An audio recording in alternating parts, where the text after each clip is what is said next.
आलोक जी का कहना है कि हम हिंदू मुस्लिम करते हैं, मगर समस्या यह है कि आलोक जी की पार्टी सिर्फ मुस्लिम मुस्लिम करती है। मगर एक बात कह दूं, 10 साल से हिंदू मुस्लिम नहीं हो रहा है आलोक जी, 110 साल से हो रहा है। अरे भाई, अब आज भी हम हुआ बाद में जाए ना, अभी मैं आपसे पूछ रहा हूं, आज भी हुआ है। अब आप बोल लीजिए, अब आप अगले वाक्य के बाद बार बार नड्डा जी एंकर्स की हिम्मत नहीं है बीजेपी से सवाल पूछ। आप आधे टाइम एंकर भी लड़ते रहते हैं। हम लड़ नहीं रहे, हम लड़ नहीं रहे त्रिवेदी जी, हम लड़ नहीं रहे जी ने शक्ति पे बयान हम लड़ नहीं रहे, डिपेंड करके बोलना पड़ा कि ये असुरी शक्ति से हम लड़ रहे हैं। आप अरे अगर हिंदू की बात करी जाए तो आप उसको बोल देते हैं हिंदू मुस्लिम। अरे भाई, हिंदू मुसलमान की बात करी जाए सेक्युलरिज्म है। आपने चलिए शुरू करते हैं। सुधांशु भाई ने तुष्टीकरण की बात नहीं कही, लेकिन एंकर महोदय जरूर ले आए उसको, क्योंकि वो शायद फ्रीक्वेंसी मैच हो जाती। खैर, वापस आता हूं मैं। क्या रायबरेली से बीजेपी ने अपना कैंडिडेट डिक्लेयर कर दिया है? बीजेपी ने भी तो नहीं किया है। अपना हर पार्टी अपने हिसाब से बाकी चीजों को लेकर चलती है। राजस्थान की एक भीलवाड़ा सीट थी, आखिर में सबसे ज्यादा लास्ट में 6.25 लाख वोट से बीजेपी जीती थी, लेकिन सबसे ज्यादा 25वीं सीट थी जो डिक्लेयर की गई थी। हर पार्टी अपने हिसाब से चलती है, ना एंकर तय कर सकते हैं ना विपक्ष तय करता है। ये कह रहे हैं कि आप सत्ता से हटेंगे। आलोक जी तुष्टीकरण की बात इसीलिए करी क्योंकि जब मैं जनता के बीच में घूमता हूं और मुझे पान वाले से लेकर, रेडी वाले से लेकर, चाय वाले से लेकर हर दूसरा व्यक्ति कहता है कि उदयनिधि स्टालिन जो सनातन धर्म को डेंगू मलेरिया की बात करते हैं, उनका जब सार्वजनिक खंडन नहीं होता है तो जनता ये सवाल पूछती है। तो जो मैं बोल रहा हूं जनता सवाल आपसे पूछ रही है, ये मैं आपको बता। मैं छोटा सा इसमें मैं छोटा सा उत्तर दे देता हूं। आपके लीडर ने बयान नहीं दिया, छोटा सा उत्तर मैं उत्तर दे देता हूं। मैं छोटा सा उत्तर दे देता हूं। यहां पर मैंने अपने पर्सनल कैपेसिटी में कांग्रेस का प्रवक्ता हूं, प्रवक्ता होने के नाते मैंने कहा कि इस तरह के सनातन के विरुद्ध कोई भी बयान दिए जाएंगे वो स्वीकार्य नहीं है। लेकिन आप ये कहिए कि देश के प्रधानमंत्री को क्या हिंदू मुस्लिम पर, क्या उनको ईद और दिवाली के नाम पर वोट मांगनी चाहिए, शमशान और कब्रिस्तान के नाम पर वोट मांगनी चाहिए? आप बता दीजिए। सुधांशु त्रिवेदी, कांग्रेस का सब कुछ याद है, बीजेपी का कुछ याद नहीं। सुधांशु त्रिवेदी, नहीं, मैं याद दिलाता हूं। आलोक जी का कहना है कि हम हिंदू मुस्लिम करते हैं, मगर समस्या यह है कि आलोक जी की पार्टी सिर्फ मुस्लिम मुस्लिम करती है। इन्होंने व्यक्तिगत कैपेसिटी में कहा कि भाई ठीक है, ये डीएमके की बात से सहमत नहीं है। तो मैं याद दिला देना चाहता हूं आलोक जी, आपकी पार्टी के नहीं, सुधांशु भाई, प्रवक्ता के नाते उनको बोलने दीजिए, लेकिन मैं अभी किसी को इंटरप्ट नहीं करा आलोक जी, फिर मैं आऊंगा। व्यक्तिगत कैपेसिटी नहीं, मैंने कांग्रेस प्रवक्ता के आधार पर उनको कंप्लीट करने दीजिए। आपने कांग्रेस प्रवक्ता के नाते कहा तो मैं आपकी बात से सहमत हूं। आपने यह कहने का प्रयास किया कि डीएमके की लाइन से आप सहमत नहीं है, यही आपने कहना चाहना? अब तो स्पष्ट है ना? बिल्कुल कह रहा। अब मैं आगे बोलता हूं। अब ये बताइए, आपके कर्नाटक के कांग्रेस के कार्यकारी अध्यक्ष जो कि वर्तमान में पीडब्ल्यूडी मिनिस्टर हैं, सतीश जारकिहोली, उन्होंने कहा हिंदू शब्द बहुत गंदा है। अब बताइए, तो कांग्रेस वालों ने बोला है। आपका केरल का एनएसयूआई का जो अध्यक्ष था, उसने सड़क के ऊपर बीफ पार्टी की थी। अरे भाई, बीफ खाने का बहुत शौक है, घर पे खाओ, सड़क पे गाय काटकर बीफ पार्टी करने का क्या करने का तात्पर्य था? कृपया यह बात हमको स्पष्ट कर देना चाहिए। और अभी आपके सहारनपुर से पूरी बात सर, अब कम से कम पूरा सेंटेंस कर लूं, स्पष्टीकरण आप आराम से देते रहिएगा। अब आप आइए, आइए। आपके अभी वर्तमान में सहारनपुर से कैंडिडेट हैं, आज ही प्रधानमंत्री की सहारनपुर में रैली भी थी, इमरान मसूद, जिन्होंने कहा था मोदी जी की बोटी बोटी काट डालूंगा। अब आप बताइए, इस पे भी आप कोई व्यक्तिगत बयान देने की बात कहेंगे? ये तो कांग्रेस का बयान है। और 100 बातों की बात एक, हाथी के पांव में सबके पांव।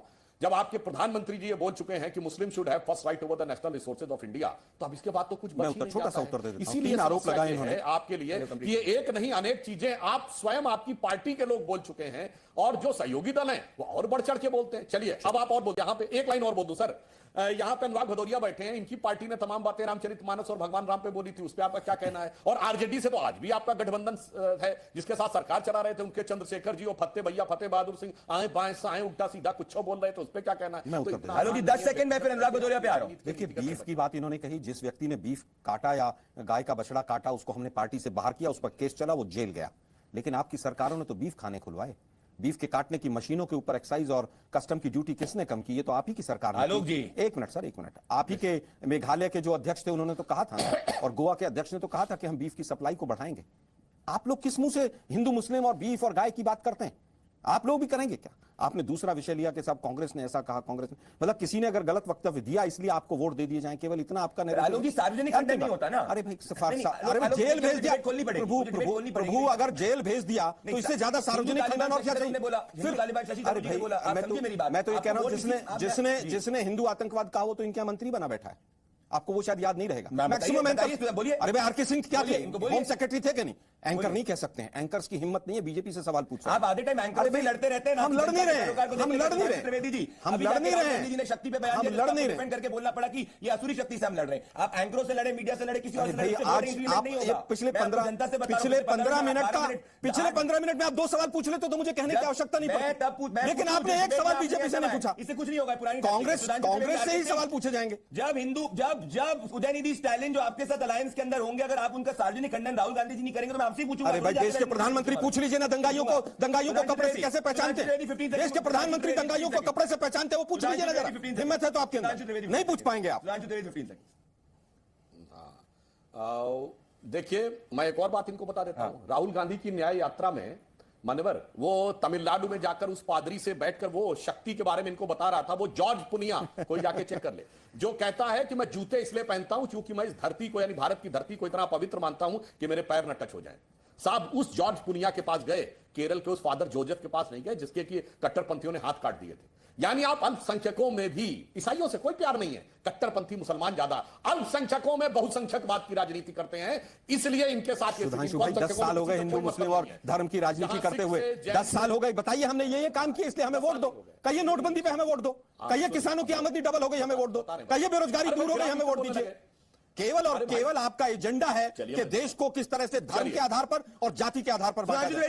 मैं अनुराग उदय के पास आ रहा हूं। देश के पहले प्रधानमंत्री पहले प्रधानमंत्री हो गए जो कहते हैं मैं ओबीसी हूं, मैं अपेक्षा करूंगा बीच में डिस्टर्ब ना करें। 15 सेकंड आलोक जी बीच में डिस्टर्ब ना करें। मैं संक्षेप में बात करूंगा। मैं केवल आपसे पूछ रहा हूं कि आप 10 साल में आपने क्या किया उस पर वोट मांगे? फलाना ने ये कहा था, ढिकड़ा ने कहा था, मैं गिनवाने लग जाऊं। देश के प्रधानमंत्री ने सबसे अभद्र भाषा का इस्तेमाल किया। अरे भाई अब मुझे बोलने तो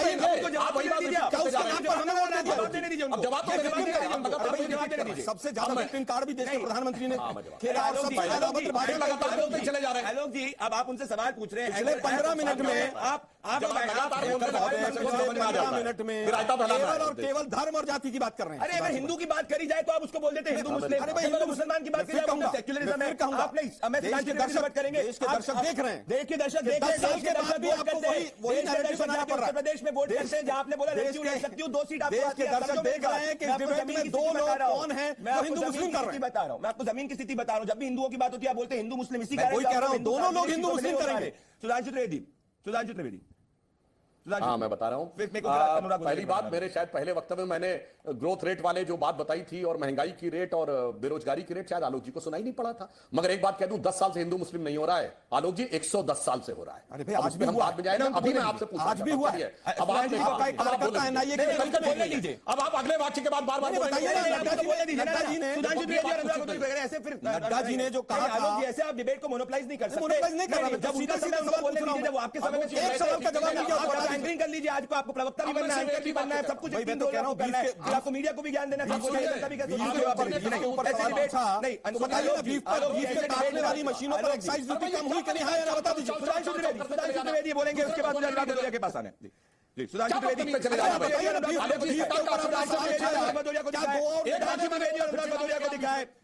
त्रिवेदी और अनुराग भदौरिया को दिखाए। जी सुधांशु, अब सुनिए, मैं पूरी बात करूं। नहीं 1 मिनट प्रदीप भंडारी जी, बोलिए। ये तरीका ठीक नहीं है भाई। मैं अपना एक वाक्य पूरा करूं। मैं आलोक जी को चुनौती से कहता हूं, मुद्दे की बात है तो आलोक जी ये बता के जाएं कि इस समय भारत में महंगाई की दर कितनी है, भारत में बेरोजगारी की दर कितनी है, भारत में विकास की दर कितनी है, भारत का फॉरेन एक्सचेंज रिजर्व कितना है, भारत का गोल्ड रिजर्व कितना, पता के जाइएगा। उसका भागिएगा नहीं, तब बताता हूं मुद्दे की बात। पता है कि नहीं? भदौरिया जी से पूछिए, आलोक शर्मा जी पूछिए, दोनों में से किसी को नहीं पता होगा। मैं दावे के साथ बताइए।